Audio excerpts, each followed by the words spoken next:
এই সিরিয়ালটা দেখলে আমার খুব কান্না পায়। হ্যাঁ, এটা খুব দুঃখের সিরিয়াল। তোদের ভাইগুলো বেশ ভালোই আছিস তাই না?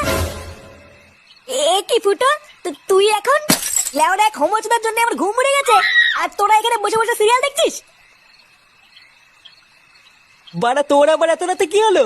এত খোঁচে আছিস কেন? লেওড়া খানকি চেয়ে শালার জন্য আমার বাড়িতে টাকাই দায় হয়ে গেছে। চুদির ভাই হোমোচোদার বাল প্যান্ট খুলে দিচ্ছে, প্যান্টের ভিতরে হাত ঢুকিয়ে নাড়ি দিচ্ছে। বোধহয় এইভাবে কি থাকা যায় নাকি? এই গার মেরেছে ফুটো, তোর শালা যে এইরকম, এ তো আগে জানতাম না। ভোদা জানবি কি করে আমার শালা যে হোমোচোদা সবাইকে বলা যায় নাকি? বেশ ভালোই হলো ফুটো, তোর শালার কাছ থেকে মাঝে মাঝে একটু ফিরি ফিরি হ্যান্ডেল মারিয়ে নেবো। ফটকে, দেখছিস ও মরছে ওর জ্বালায়, তার উপরে আবার আলবাল বকছিস। বাড়া তোরা কি কিছু করবি নাকি আমি একাই ওই শালার গুষ্টি গুদ মেরে দেবো? লেওড়া তুই অত মাথা গরম করিস না ফুটো। দাঁড়া, কাল সকালটা হোক, আমাকে একটু ভাবতে দে কি করা যায়, তারপর তো শালার ব্যবস্থা করছি।